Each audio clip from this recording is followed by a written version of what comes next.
Oi, gente, tudo bom? A aula de hoje é sobre mutações e elas podem acontecer nos genes ou diretamente nos cromossomos, em um cromossomo inteiro ou em parte dele. Existem vários tipos de mutações gênicas e mutações cromossômicas que a gente vai aprender a partir do próximo slide. Vamos lá? Então, qual é o conceito de mutações? São alterações no material genético dos seres vivos, as quais provocam o aparecimento de novos genes, né, determinando uma nova característica que pode ser benéfica ou maléfica. As mutações, gente, elas dão norteamento, elas são as norteadoras para a evolução dos seres vivos. Se essas mutações não existissem, a evolução não existiria, né? Seria tudo igual como era no início. Então, a partir dessas mutações benéficas é que aparecem novas espécies, porque quando eu tenho uma mutação maléfica, ela vai ocasionar provavelmente a morte do indivíduo. Quando essa mutação benéfica ocorre, esse novo gene, né, que aparece, essa nova sequência genética que aparece no indivíduo, ela vai ser passada de geração a geração. Então, isso vai proporcionar o surgimento de novas características e, posteriormente, de uma nova espécie. Beleza? Vantagens e desvantagens das mutações. Alguns aspectos relevantes aqui para a gente levar em consideração. O ambiente não determina a ocorrência de uma mutação específica. O ambiente apenas seleciona essas mudanças que ocorrem no material genético.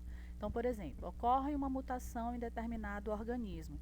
Se aquele gene for um gene capaz de fazer com que esse indivíduo sobreviva melhor no ambiente, então o ambiente vai gostar desse novo gene, então vai fazer com que esse indivíduo permaneça vivo nesse ambiente.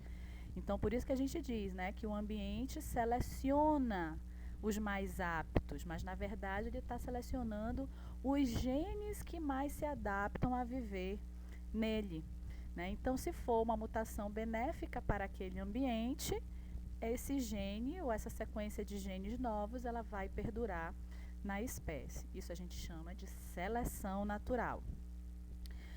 Uma mesma mutação pode ser favorável ou desfavorável, dependendo do ambiente. Se ela aumenta as chances de sobrevivência do portador, passa a ser uma característica adaptativa. Então, surge a mutação, o ambiente seleciona aquela mutação como benéfica para ela permanecer no indivíduo, e aí esse indivíduo vai se tornar mais adaptado ao meio. É isso que esse slide está falando, beleza? Vamos lá então para as mutações. Então, como eu disse no início, elas podem ser gênicas ou cromossômicas, né? Alterar os genes ou um cromossomo inteiro ou parte de um cromossomo. As mutações gênicas são as mutações, lógico, que afetam os genes, né? Genes são apenas uma parte do meu material genético, só lembrando, né, que o meu DNA é um conjunto de genes.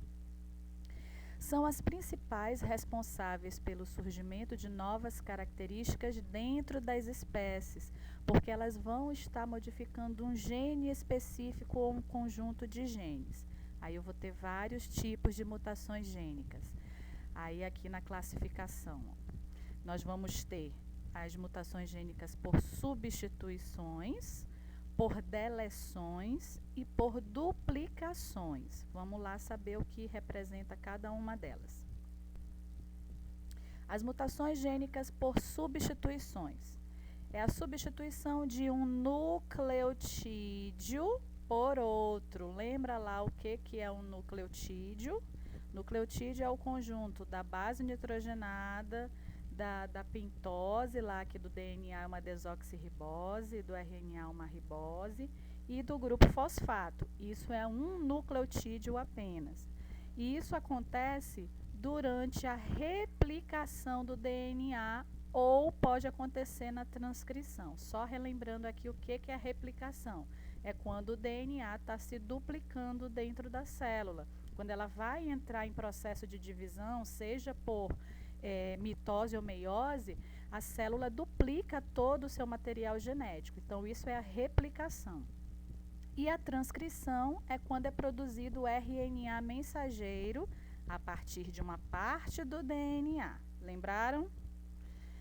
São as mais importantes no processo evolutivo e elas podem ser favoráveis, desfavoráveis ou indiferentes, quando não se altera absolutamente nada.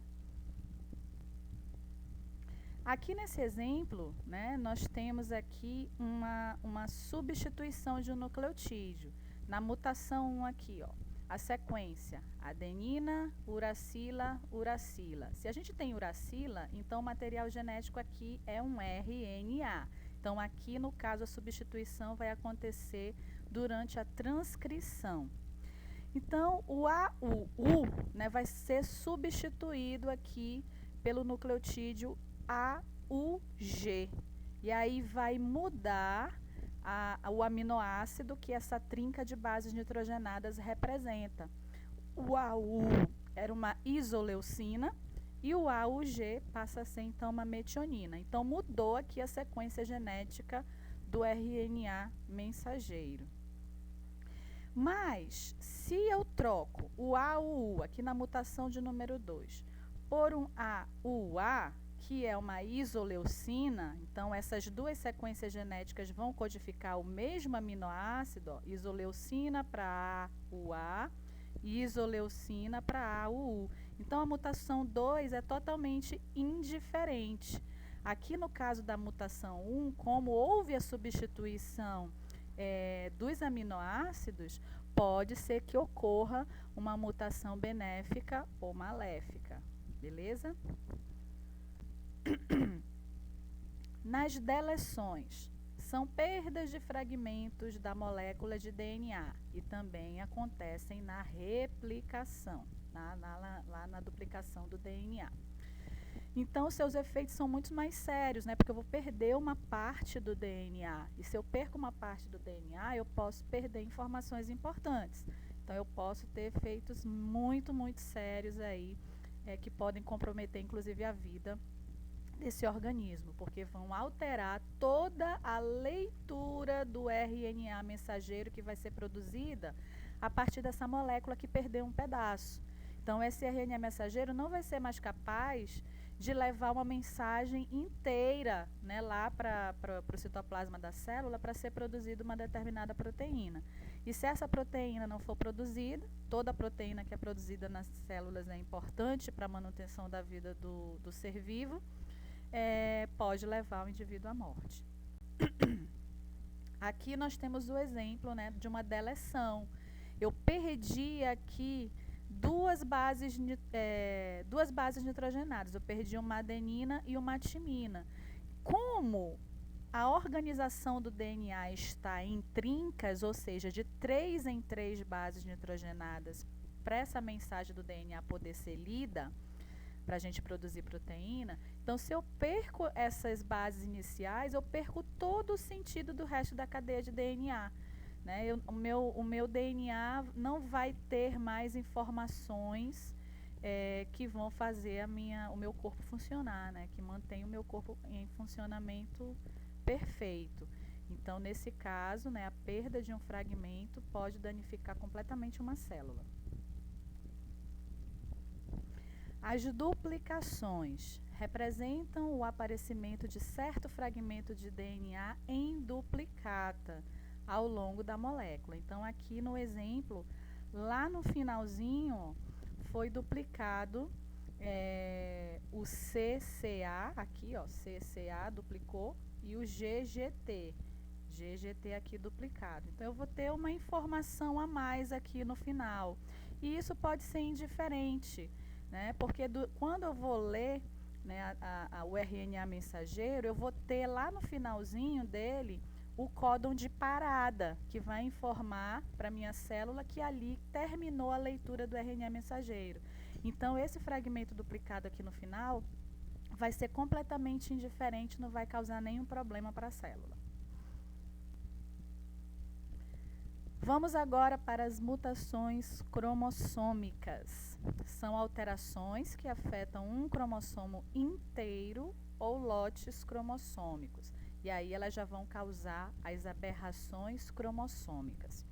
As mutações cromossômicas podem ser estruturais, né, acontecer na estrutura do cromossomo, ou numéricas, fazendo com que o cariótipo do indivíduo tenha cromossomos a mais ou a menos. Nas deleções estruturais, nós temos a deleção propriamente dita, as duplicações, as inversões e as translocações. Esses são os tipos de mutações estruturais dos cromossomos. Nas deleções ou deficiências, eu vou ter a perda de um fragmento, né, de um cromossomo. Então, se eu tenho a perda de um fragmento, eu tenho a perda de informações. Isso pode ser muito sério. Um exemplo aqui é a síndrome de Cri-du-Chat, ou síndrome do miado de gato. Ele recebeu esse nome genérico aqui de miado de gato porque as crianças que são acometidas com essa síndrome, quando elas choram, parece que elas estão miando como se fosse um gatinho. Ela acontece na metáfase 1 da meiose, então ela vai acontecer na formação dos gametas. O que acontece então? Não se sabe por quê, mas uma parte desse DNA, pode ser no início, pode ser no meio, pode ser no final, é deletada, é perdida. Né? Esse fragmento aqui, ele simplesmente se destaca do cromossomo e as outras duas metades que restam, elas se unem. Né? Então, um dos cromossomos homólogos vai ficar faltando informação, vai ficar faltando um pedaço. Aqui a gente vê exatamente o momento em que acontece isso no cromossomo. Forma uma dobra, né, em qualquer lugar desse cromossomo, e essa dobra gera uma quebra. E aí, quando quebra, esse fragmento é perdido. E aqui nós vamos ficar com um dos cromossomos homólogos normal, né? E o outro homólogo que deveria ter a sequência aqui, ó, tem 1, 2, 3, 4, 5, 6, 7, 8. Aqui nós temos 1, 2, 3. Cadê o 4? Cadê o 5? Foi perdido, né? É justamente o pedaço perdido. Então, essa é a deleção ou deficiência. Na duplicação. O aparecimento em certo cromossomo de um fragmento duplicado contendo alguns genes. Né? Não são graves, porque não vai faltar nenhuma informação, vai ter uma informaçãozinha extra, ou não vai ter informação nenhuma, né? Porque perde o sentido. Aqui embaixo, vocês podem ver aqui, ó, o cromossomo. E aqui no finalzinho se duplicou, né, essa parte, o G e o H se duplicaram aqui. E aqui nós temos o seu homólogo certinho, né, com todas as suas partes e com nenhuma parte duplicada. Então, essa informação aqui a mais no final do cromossomo não vai interferir em nada na leitura desses genes que estão aqui. Então, não vai ocasionar nenhum tipo de anormalidade no indivíduo. Nas inversões, são pedaços cromossômicos cuja frequência gênica é contrária à habitual. Mais uma vez aqui, ó, vai acontecer uma dobra nesse cromossomo, só que em vez de quebrar aqui e esse fragmento ser perdido, ele vai ser trocado, né, de lugar. Deveria ser HGF, aí fica FGH. Né? Então, vai trocar de posição aqui alguns genes. E essa troca, essa inversão de genes pode modificar ou não uma determinada informação genética. Né? Então, pode ser indiferente ou pode causar algum transtorno para o indivíduo que sofre uma inversão. Nas translocações, são trocas de fragmentos entre cromossomos não homólogos. Os cromossomos, eles trocam de fragmentos durante a meiose. A gente aprendeu isso com o nomezinho lá de crossing over, Lembram lá do crossing over, que é a troca de fragmentos entre cromossomos homólogos, né? Aqueles cromossomos que formam pares. Mas nesse caso aqui da translocação, essa troca ocorre entre pares diferentes de cromossomos, entre cromossomos não homólogos, como está mostrando aqui na figura. Ó. Aqui eu tenho um par de cromossomos homólogos, aqui eu tenho outro par de cromossomos homólogos. E aí, esse cara aqui vai trocar pedaço com esse cara aqui. Eles não são homólogos, eles são cromossomos diferentes. Como é que isso pode acontecer? Às vezes, os cromossomos, eles ficam numa posição, né, em cruz na célula, e isso facilita a troca entre esses cromossomos não homólogos. Esse é homólogo desse, este é homólogo deste. Mas como, ó, esses cromossomos que não são homólogos estão entrando em contato aqui, ó, eles podem facilmente trocar esses pedaços. Pode ser trocado aqui, pode ser trocado aqui, né? E aí ocorrem as translocações. Aqui nessa outra figura, ó, os verdinhos são homólogos um do outro e os rosinhas também são homólogos um do outro. Aí ocorreu a translocação. Rosinha trocou com verdinho. E aí houve essa modificação na sequência genética. Isso pode ser grave, né, porque vai mudar completamente a informação. Porque cada cromossomo nosso, ele carrega determinados genes, né? Se eu mudo esses genes de posição, eu posso estar fazendo com que surja aí uma nova característica ou fazer com que surja uma anomalia genética. Mutações numéricas, que vão alterar a quantidade de cromossomos na célula. Pode ser que essa célula fique com mais cromossomos do que o habitual ou com menos cromossomos que o habitual.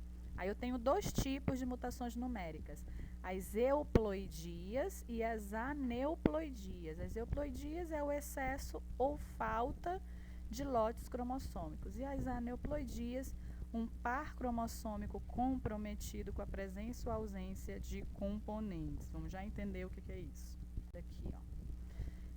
Nas haploidias e nas triploidias, né, vai afetar todos os lotes cromossômicos, ou seja, todos os cromossomos do indivíduo. Aqui nas aneuploidias vão afetar apenas um par desses cromossomos homólogos, tá? Ocorre durante a formação dos gametas, ocorre também aqui o que eu falei no slide anterior, a não disjunção cromossômica. Né? Os cromossomos homólogos na hora da formação dos gametas têm que se separar. Vai um para uma célula e outro para outra célula. Por isso que a gente forma gametas com metade do nosso material genético. E, no caso das aneuploidias, não ocorre a separação de um par desses cromossomos homólogos. Em vez de eles se separarem, eles vão juntos para uma mesma célula. E aí o indivíduo fica com um cromossomo a mais, se caso, né, esse gameta for fecundado. Então aqui, ó, nós temos a célula somática que vai entrar em meiose. Então, se ela tem dois cromossomos e ocorre a não disjunção desses cromossomos homólogos, eles vão juntos para uma célula. Né? Vamos supor que isso seja um óvulo. E aí, o óvulo vai ficar com todos os dois cromossomos que essa espécie possui. E a outra célula fica sem nenhum. Né? E aí, ela vai entrar na meiose 2, né? E no final ela vai ter dois cromossomos em vez de apenas um. E as outras células vão ficar sem nenhum. Isso aqui pode acontecer com óvulos ou espermatozoides, tá? Aqui, né, esse erro aqui ocorreu na meiose 1 e aqui um exemplo que esse erro pode ocorrer na meiose 2. Então aqui a célula somática que vai entrar em meiose, ela entrou em meiose aqui direitinho, ó, foi um cromossomo para cada célula. Só que bem aqui, ó, houve a não disjunção cromossômica. Esse cromossomo aqui está duplicado. Então, na hora da meiose 2, uma das perninhas dele tem que ir para um cromossomo, ó, como está acontecendo aqui em cima, e a outra perninha vai para o outro cromossomo. E aí nós temos células com metade do material genético. Mas no caso aqui ocorreu a não disjunção e esse cromossomo, né, as duas perninhas foram para uma mesma célula e a outra ficou sem nenhum cromossomo. Então, se esta célula aqui for um óvulo e ela for fecundada com um espermatozoide normal, ela vai ficar com 3 cromossomos em vez de 2. Né? Então, aqui já aconteceu a falha genética. Nós temos as monossomias, né, que eu tenho aqui 2 lotes cromossômicos menos 1, então aqui vai faltar um cromossomo, né, na pessoa, né, o gameta com um cromossomo a menos fecundado por um gameta normal, resultando em um zigoto com um cromossomo a menos. O exemplo aqui que eu coloquei para vocês é a síndrome de Turner. 44 mais X0. Esses 44 aqui representam os cromossomos autossômicos e o X é um cromossomo sexual. No caso aqui, no lugar do 0, tinha que ter outro cromossomo sexual, né? Se for mulher é XX, se for homem é XY.